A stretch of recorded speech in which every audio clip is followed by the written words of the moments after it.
हरे कृष्णा। जय श्री राधे श्याम, श्री श्री राधा रमन बिहारी लाल की जय। हरिचरण चिंतन कक्षा में आपका बहुत बहुत स्वागत है जी। ऑलवेज मैं लेट होती हूँ कुछ व्यस्तता में और मेरी कक्षा लेट हो जाती है। फिर मेरी कक्षा के जो सुनने वाले हैं, अप्रिशिएट करने वाले हैं, फिर वो जो मिस करते हैं फिर मुझे याद आता है हाँ कुछ इतनी चीज़ें हो जाती हैं कि समय ही नहीं हो पाता। तो देर ना करते हुए हरिचरण चिंतन कक्षा में को स्टार्ट करने से पहले हम मंगलाचरण उच्चारण करते हैं। ओम अज्ञानम तिमिरान्धस्य ज्ञानाञ्जनशलाकया चक्षुरुन्मीलितं येन तस्मै श्री गुरुवे नमः। श्री चैतन्य मनोभीष्टं स्थापितं येन भूतले स्वयं रूप कदा मह्यं ददाति स्वं पदान्तिकम्। गुरुवे गौरचन्द्राय राधिकाय तदालय कृष्णाय कृष्ण भक्ताय तद्भक्ताय नमो नमः। हरे कृष्णा कृष्णा कृष्णा हरे हरे, हरे राम राम राम हरे हरे। तो हरिचरण चिंतन कक्षा में मेरी भागवतम और भागवत गीता कक्षा थोड़ी सी लेट हो रही है। उस पर हमें चर्चा करनी है 2.44 श्लोक की, तो उसको हम करेंगे कल। आज मुझे बहुत ज़रूरी किसी का एक है कि उस पर हमें चर्चा करनी चाहिए। भगवान के नाम पे हमने 2 क्लासेस की कि नाम महिमा क्या है, शायद काफ़ी सारी की हैं, और नाम ही हमारे जीवन में आधार है। हम जो मर्ज़ी कर लें, जैसे मर्ज़ी जी लें, लेकिन जो नाम है, नाम करके ही संतों ने भगवान को पाया है। नाम ही एक ऐसा आसरा है जिससे हम ये जो गंदा सा संसार है ना, जिसमें लोग मतलब के लिए यूज़ करते हैं, लेकिन भगवान से हमें मतलब है। भगवान हमें किसी उसमें नहीं, वो सिर्फ इतना बोलते हैं तुम मेरे पास आओ, पहले संसार से धक्के खा लो, अच्छे से खा लो। दुनिया इतनी बुरी है, इतनी बुरी है। सबकी लाइफ का एक्सपीरियंस होगा, मेरा तो खुद का है। सिर्फ भगवान ही अपने हैं, जहाँ मर्ज़ी आप चले जाओ। सिर्फ भगवान हम लोगों को कभी भी सेटिस्फाइड नहीं कर सकते। ऑलवेज हमें लोगों से कुछ ना कुछ बुरा मिलता है, लेकिन जो हम भगवान के लिए करेंगे वो हमारा कई गुना बढ़ के मिलेगा। एक हरि नाम भगवान हमें उसका कितना बोला है ठाकुर जी ने कि अगर तुम मंदिर में बैठ के मेरे को सिर्फ श्री कृष्ण भी नहीं बोलते, कृष्ण बोलते हो, शिव बोलते हो, तो मैं तुम्हारी जिह्वा पे आके डांस करता हूँ, नाचता हूँ, खुश होता हूँ, तुम्हें कितनी सारी ब्लेसिंग। और लोग आप हमके लिए जितना मर्जी कर लीजिए, कुछ नहीं मिलेगा। इसलिए संसार को छोड़िए और हरि नाम की ओर लगिए। तो आज का मुझे जिसके ऊपर चर्चा करने के लिए किसी का स्पेशली है, भगवान नाम महिमा के ऊपर बहुत हमें जानने को मिला। इसके ऊपर हमें आज एक टॉपिक डिस्कस करना है। वैसे तो मैं भागवत गीता का क्लास करना जा रही थी आज, 2.44 भोगेश्वर्य प्रसन्न वक्तात्मा, वो वाला करना था मुझे, लेकिन इस पे हम चर्चा करते हैं कि हमें ऐसा क्या करना चाहिए जो हमसे अपराध ही ना बने। क्योंकि वैष्णव अपराध बहुत बड़ा अपराध है। वैष्णव ये नहीं है कि हम कभी सोचते हैं ना कि मैंने लहसुन प्याज छोड़ दिया तो मैं वैष्णव हूँ। वैष्णव बनते बनते बहुत समय लगता है, लेकिन शिला प्रभुपाद ने बोला है कि हमें किसी को जाति भेदभाव से कि ये ब्राह्मण कुल से है या तब ये वैष्णव है, या ये क्षत्रिय कुल से है तब ये वैष्णव है, ये थोड़ा नीच कुल का है तो वो नहीं है। नहीं, शिला प्रभुपाद ने इसमें सबसे हमें अलग बताया है कि जो हरि नाम करता है निष्ठा के साथ, अपने गुरु, अपने शिक्षा गुरु के बताए हुए मार्ग पे चलते हुए, हर चीज़ को फेस करते हुए वो आगे आ रहा है और अपने गुरु के बताए मार्ग पे चल रहा है, वो वैष्णव है। गुरु हमें जो बताते हैं ऑब्वियस है वो तो हमें प्रिंसिपल्स बताएंगे। जैसे श्रील प्रभुपाद ने कृष्ण भावनामृत के 4 रूल्स बताए हैं, तो श्रील प्रभुपाद उसको वैष्णव में काउंट करते हैं कि वो वैष्णव है। तो जो भक्ति कर रहे हैं अपने घर पे, सुबह शाम कीर्तन नाम जप कर रहे हैं, सब कुछ कर रहे हैं, दुनिया के सामने कुछ भी, लेकिन वो वैष्णव है।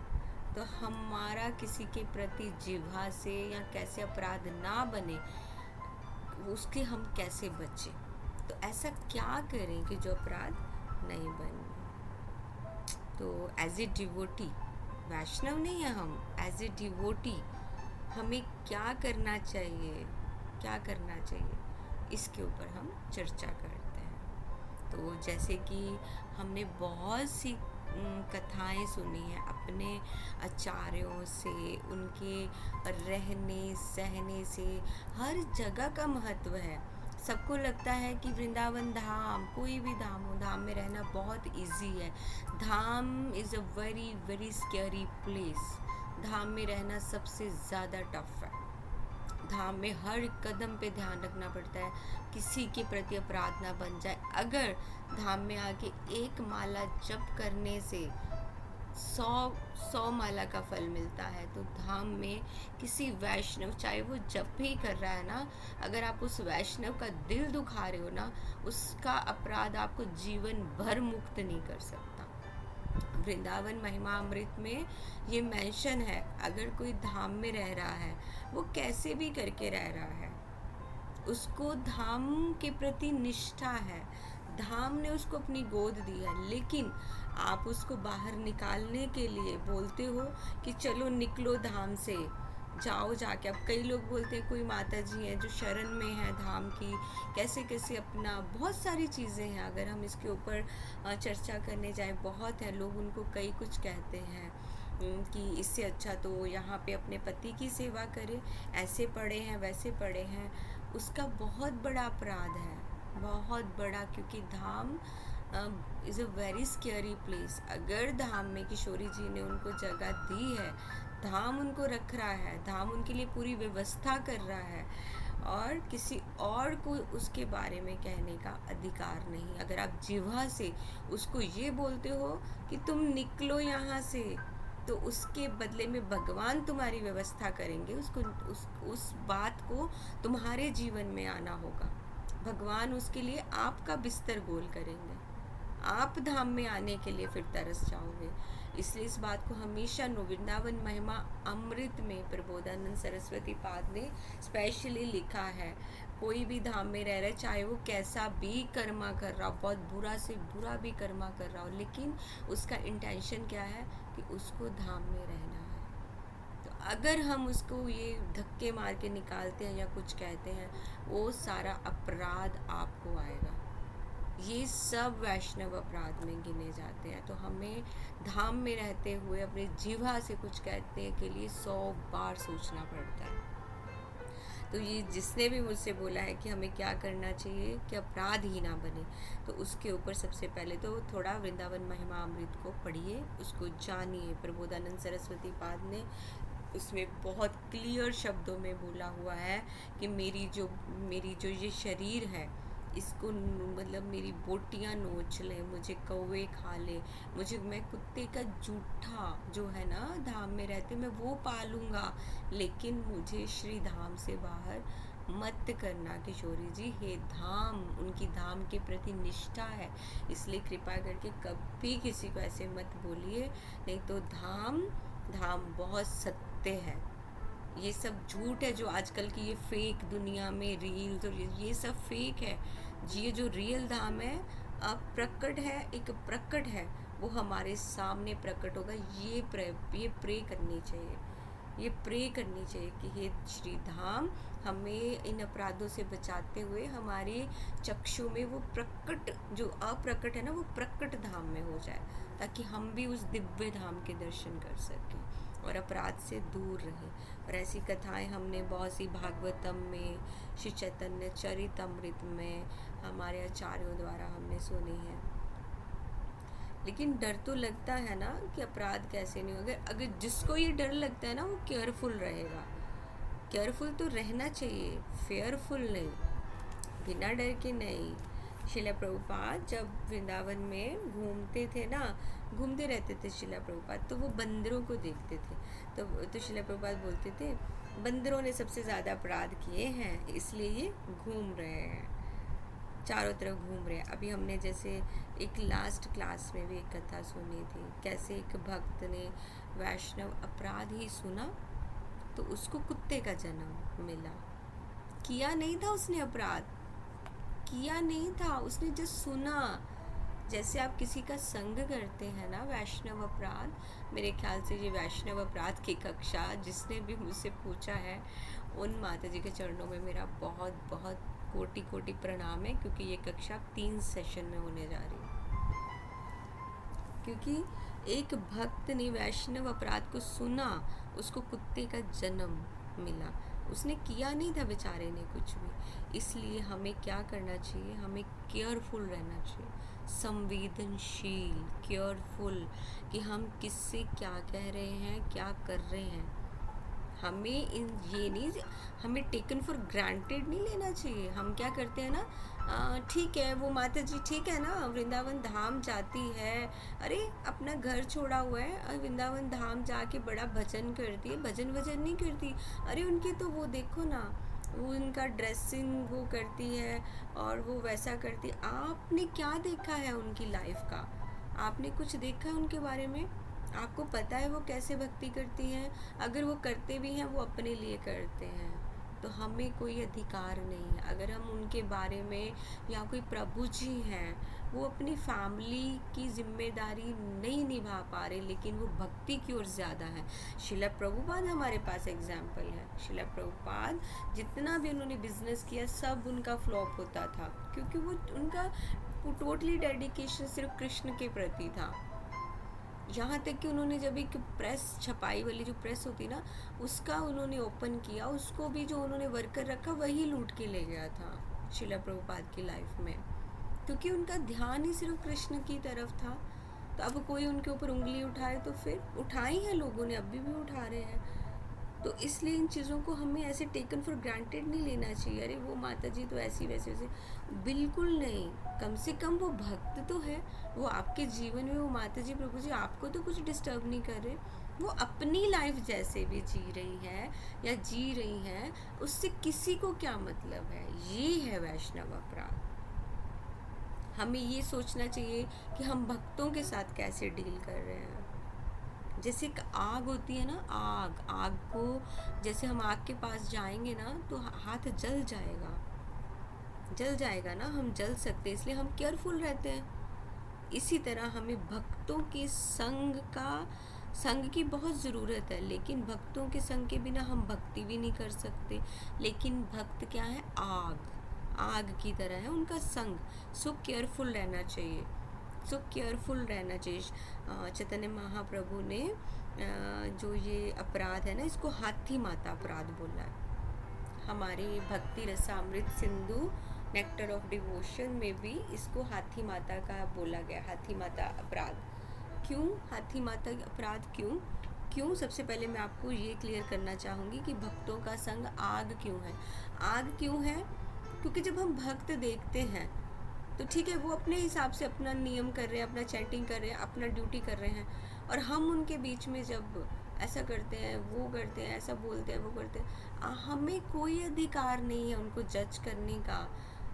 अगर वो अपना 16 राउंड ख़त्म कर रहे हैं, हरि बोल, ठीक है, श्री जी की कृपा, किशोरी की कृपा, अरे उसके साथ साथ वो अपनी गृहस्थी के कितने नियम, एक तो भाई फ्री होते हैं, जो आजकल के न्यू ये सब चले हैं ना, कथावाचक बने हैं, सब बने हैं, उनका लाइफ क्या है, क्या लाइफ है। अगर आप सुबह 3 घंटे अपना वो कर रहे हो कुछ भी, तो वो किसी के लिए नहीं कर रहे, आप अपने लिए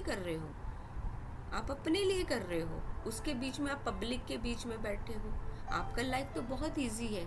सबसे ज़्यादा टफ है गृहस्थी, जिसके बीच में रह के वो बच्चों को भी देख रहे हैं, सब कुछ कर रहे हैं, उसके बीच भी वो ठाकुर जी की सेवा भी कर रहे हैं, अपना परिवार जिम्मेदारी भी उसके साथ साथ, ऑफिस के साथ 16 राउंड अपना बिजनेस, जिसके बीच में भी वो ठाकुर जी की सेवा के लिए मंगला पूरा सेवा करते हैं और 16 माला भी करें, लेकिन कोई शिकायत नहीं है उनको, कोई शिकायत नहीं है। अपना भजन साधन, भगवान को थैंक यू बोलते हैं, इसको बोलते हैं भक्त आग की तरह। इसलिए है कि आप किसी को जज नहीं कर सकते। आपको क्या पता वो भक्त अंदर से कितना शुद्ध है, कितना शुद्ध है। सॉरी मुझे इस बारे में ना थोड़ा सा मैं उसमें हूँ, क्योंकि भक्तों के अपराध इस तरह नहीं किसी पे करना चाहिए। और हाथी माता अपराध इस करके बोला है क्योंकि थोड़ी सी भी गलती हो गई, ऊंच नीच हो गई, तो हाथी क्या ना पूरा बगीचा अपने आप पूरा का पूरा खराब कर देता है। तो सेम ऐसे कितनी मुश्किल से हम अपनी भक्ति की जो वेल है ना, माधुर्य कादम्बनी हमारी एक बुक है, उसके ऊपर बहुत अच्छी चर्चा की गई है इसके बारे में। एक बीज है भक्ति का, पहले बीज आता है ना, बीज को हम डालते हैं, फिर उसके बाद थोड़ी सी जड़ें फैलती हैं, फिर थोड़ा पौधा, फिर पत्तियाँ, फिर वो और ग्रो करता है। कितना अच्छा ग्रो, अगर ग्रो कैसे करेगा, आसपास का एटमॉस्फेयर कैसा होगा, अपना एटमॉस्फेयर, हमारा एटमॉस्फेयर मीन्स संग, ये वाला पौधा कैसा है, ये वाला कैसा है, वो हमारे साथ कैसा चला, हम उससे क्या सीख रहे हैं, हमने उससे क्या, सबसे पहले ये जब भी हम किसी से मिलते हैं ना, सबसे पहले ये देखना चाहिए हमने उससे क्या गेन किया। कई लोग होते हैं अपने आप में बहुत बड़े वो बनते हैं, हम कथा करते हैं, हम ऐसा करते हैं, लेकिन उनका जो उनका जो बिहेवियर होता है ना, वो इतना बुरा होता है कि उनकी तुलना मैं करती हूँ जो बिल्कुल नॉर्मल इंसान है। मैं वैष्णव उच्च कोटि के नहीं, जो आजकल चल रहे हैं, सब कोई कथा कर रहा है, लेकिन कथा का मीनिंग नहीं पता है। उनकी मैं तुलना नॉर्मल लोग, हम जैसे जो भक्ति का प्रयास कर रहे हैं, भक्ति में निपुण नहीं है, सिर्फ भक्ति का प्रयास कर रहे हैं, उनसे मैं करती हूँ, उनसे करती हूँ। क्यों?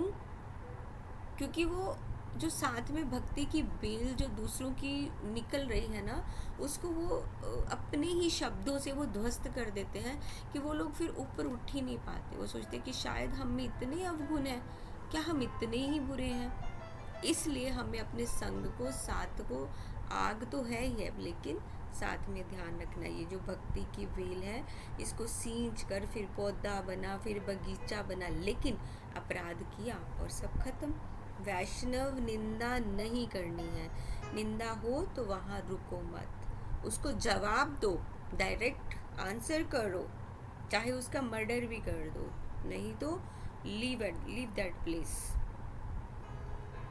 बिल्कुल ऐसे अपने सीनियर्स के लिए कभी नहीं सुनना। जैसे हम इस कौन से हैं, ठीक है, हम हैं इस कौन से, मेरी संस्था के लिए कोई बोले तो क्यों, उसके ऊपर पूरा लड़ाई करना है।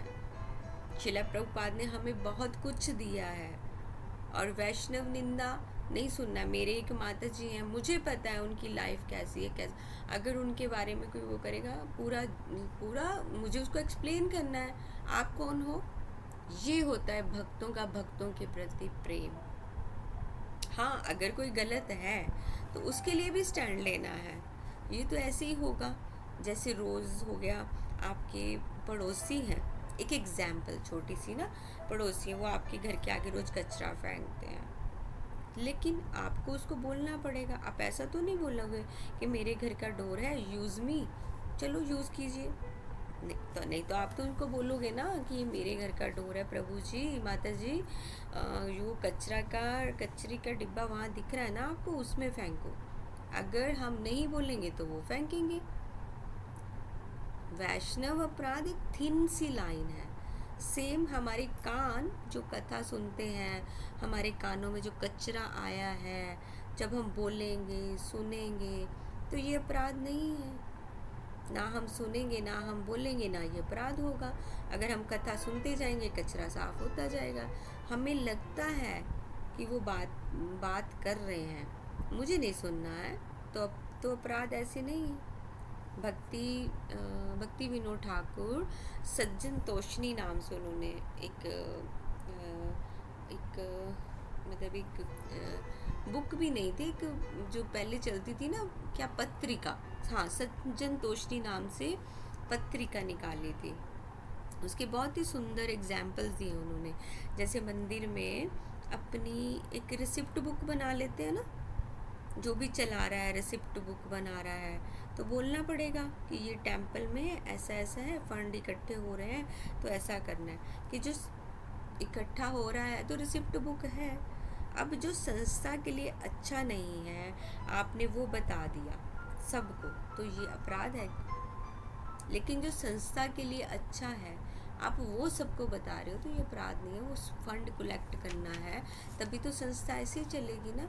जैसे अब कोई भक्त सही नहीं है, सही नहीं है, आपके सामने है, वो गलत कर रहा है अपनी संस्था के प्रति, आप उसको करेक्ट कर सकते हो कि प्रभु आप ये गलत कर रहे हैं, या माता जी आप ये गलत कर रहे हैं, तो ये आपके लिए अपराध नहीं है। ये ऐसा ही क्वेश्चन उन माता जी ने मुझसे पूछा है कि कोई भक्त अगर ऐसे दिखे तो हमें क्या करना चाहिए। हमें उसके खिलाफ आवाज़ उठानी चाहिए, लेकिन सबसे पहले उसको क्लियर करना है। सबसे पहले रिक्वेस्ट करनी है हाथ जोड़ के कि माता जी, प्रभु जी ऐसा नहीं है, प्रभु जी आप गलत कर रहे हैं, तो हमारे लिए वो अपराध नहीं है, हम उनको करेक्ट कर रहे हैं। क्वेश्चन है कि आप मतलब क्वेश्चन जो भी है उसका आंसर ये कि हम उसका अच्छा सोच रहे हैं, हम अच्छा सोच रहे हैं, क्योंकि उनको अपराध से बचा रहे हैं। आगे जाके वो आगे और चलता जाएगा। अब जैसे बहुत से लोग हैं, एक अपने ऊपर आवरण ओढ़ा हुआ है, अंदर से वो बहुत बुरे होते, बाहर अपने आप को क्या बोलते हैं, मैं तो बहुत हम्बल हूँ, मेरा तो सॉफ्ट हार्ट है, मैं तो कभी किसी को दुखी, जबकि वही इंसान हर्ट करता है सबको। उसने ठेका ले रखा होता है अपना बदला लेने का। बस हम इनडायरेक्टली कोई बोल के ले लेता है, लड़ाई करके ले लेता है, वो दूसरों को हर्ट करके लेते हैं, लेकिन वो भी अपराध में नोट होता है। वो उसका फल एक ना एक दिन मिलता है उस अपराध को। अगर वो वैष्णव के प्रति है तो उसको 1000 गुना मिलेगा। अगर धाम में उस वैष्णव के साथ किया है तब 2000 गुना मिलेगा।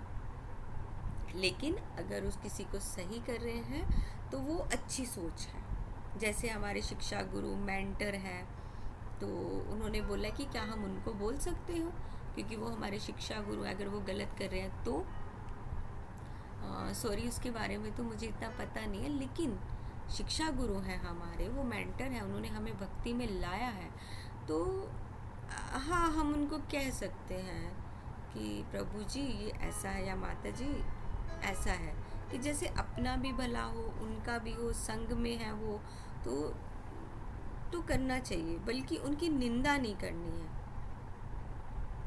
बस ऐसे बताना है कि इसको ऐसा नहीं, प्रभु जी क्या हम इसको ऐसा करें, प्रभु जी आप ऐसा बोल रहे थे, माता जी आप ऐसा बोल रहे थे, क्या इसको ऐसा हो। निंदा नहीं करनी है, हर समय उनका शिक्षा गुरु है, वो सही करने की कोशिश करनी है। कई बार हम जिनकी बहुत अपनी लाइफ में जगह देते हैं, कई बार हम बहुत बहुत ज़्यादा टूट जाते हैं, फिर भी हम उनके साथ बात करते हैं। श्रील रूप गोस्वामी एक बार स्मरण में थे, मतलब लीला आस्वादन में थे वो, तो एक भक्त लीला आस्वादन में थे वो, तो एक भक्त तुलसी परिक्रमा में अष्टवक्र जैसे थे। जैसे सुना होगा ना, अष्टवक्र गीता भी है, तो अष्टवक्र जी का शरीर 8 जगह से मतलब टेढ़ा मेढ़ा था। वो किशोरी जी की भी है उस पर वो लीला। तो उनको लगा कि वो मेरे ऊपर हंस रहे हैं, सेम ऐसे ही था ना, तो किशोरी जी को भी उनको लगा था, तो वो उनको ना वही लीला मतलब अष्टवक्र जैसे वो कर रहे थे ना, परिक्रमा कर लेते तुलसी महारानी का। तो श्रील रूप गोस्वामी पाद तो लीला आस्वादन में थे, तो अष्टवक्र जी को लगा कि वो मुझ पे हंस रहे हैं, तो वो उनको लीला स्मरण बंद हो गया। हमारा अगर कोई वैष्णव अपराध बनेगा ना, हमें सबसे पहले ऐसा होगा, हमारा लीला स्मरण बंद होगा, हमारा भक्ति भाव छूटेगा। दैट मीन्स कि आपने किसी अच्छे वैष्णव के प्रति अपराध किया है। गलती से किया अपराध भी सज़ा देता है। और नेक्स्ट क्लास जल्दी ओवर हो जाएगी, इसको नेक्स्ट 3 सेशन में होनी पड़ेगी। और वैष्णव को आंखों से नहीं, कानों से जो हम देखते हैं ना, वो सच्चा नहीं होता। एक भक्त कहते हैं, प्रभु जी ये भक्त ऐसे दंडवत करता है, और बाद में पता चला कि उनको तो बीमारी, जैसे हम दंडवत करते हैं ना, साष्टांग करते हैं या कैसे करते हैं, तो दूसरे भक्त बोलने लगे कि ये तो ऐसे करता है, लेकिन उन्होंने उसके पीछे का कारण नहीं देखा, क्योंकि उनको बीमारी थी। इसलिए सबसे पहले कोई भक्त का आपको कुछ अपराध दिख रहा है ना, तो उसके पहले उसको मानसिक स्थिति और उसके बारे में जानने की कोशिश कीजिए, वो कहाँ से उसको तकलीफ़ हुई है, इस भक्त से या शिक्षा गुरु है या मेंटर है, उसको कहाँ तकलीफ़ पहुँची है कि आज वो इस कंडीशन पे है कि उसको सब बुरे लग रहे हैं। आज वो वहाँ से हटना चाहता है या चाहती हैं वो माता जी। पहले उस तकलीफ़ तक पहुँचो कि कहाँ वो तकलीफ़ हुई उनको, क्यों आज वो इतना पीछे है कि वो बात भी नहीं करना चाहते हैं, सब कुछ अपनी श्री जी को सरेंडर कर रहे हैं कि मुझे नहीं पता। चाहे वो उसमें हमारे मेंटर हैं, हमारे शिक्षा गुरु हैं, उनके पास ही हुआ है, लेकिन फिर भी इसलिए हमें कभी किसी को बाद में पता चलता है कि उनको भी बीमारी है। अब कोई भक्त मंगला आरती नहीं आता, मोस्टली हम सब जज करते हैं ना, मैं भी हूँ। अब कई सखियाँ हैं तो वो मेरे किसी और संप्रदाय में हैं, तो मोस्टली लोग बोलते हैं मंगला आरती नहीं आए। अब उसको एक दिन नहीं आए, 2 दिन नहीं आए, तो उसको जज करना शुरू कर देंगे, आते नहीं है, क्या हो गया, बस हो गया, मन भर गया मंगला आरती से। लेकिन उसके पीछे का रीज़न नहीं जाना। क्या पता उसको ऐसा कुछ बीमारी हो कि मॉर्निंग 2:30 बजे 3 बजे, वो क्या पता वो अपने घर पे उठ के मंगला आरती में अपना चैंटिंग, अपना पूरा नियम कर रहा हो, वो सिर्फ टेंपल नहीं आ पा रहा हो, उसको कुछ फिजिकल इश्यूज हो। इन सब से हमें किसी को जज नहीं करना चाहिए। तो ये भी कृष्ण की लीला है ना, ऐसे सोचना चाहिए। और भक्त कौन कैसा है, भक्त जब मुंह खोलता है ना, तो उससे पता चल जाता है कैसा भक्त है। सच में मैं, इसकी बहुत सारी एग्जाम्पल है। इन्हीं दिनों मैंने किसी एक बहुत बड़े भक्त हैं, वो जगह जगह कथा भी करते हैं, सब है, तो लेकिन जब उनके मैंने देखा कि वो तो एक सिर्फ सेल्फिश नेचर के हैं, वो सिर्फ अपने आप में सोचते हैं और अपना और अपनी फैमिली, दैट्स इट। बाकी जो सब आके प्रणाम कर रहे हैं, उनको प्रणाम भी चाहिए, उनको सम्मान भी चाहिए और उनको सब कुछ चाहिए, लेकिन बात ये है कि आप हम्बल कैसे हैं दूसरों के प्रति, वो नहीं है। इससे पता चलता है कि वो कितने भक्त हैं। जब वो दूसरों के साथ, अपने मतलब के लिए तो आप दूसरों के साथ अच्छा व्यवहार करेंगे, लेकिन अपना मतलब नहीं हो, सेल्फिशनेस के बिना आप किसी के साथ है ना, तो वो भक्त है। 6 टाइप के अपराध हैं। ये जो 6 टाइप के अपराध है, इसको हम कल चर्चा करेंगे नेक्स्ट कक्षा में। किशोरी जी के चरणों में प्रणाम। आज वैष्णव अपराध से कैसे बचा जाए, तो उसके ऊपर आज की चर्चा बहुत ही इंटरेस्टिंग मुझे लग रही थी। श्री जी की कृपा से हम इनसे बच सकते हैं। किशोरी जी से प्रार्थना, धाम, पहले तो धाम, श्री धाम में निष्ठा कीजिए, उनको प्रणाम कीजिए बारंबार, ताकि हम धाम में आए और कहीं भी कोने में रहे, हमें पता एक थॉट भी नहीं लाना है उसके प्रति,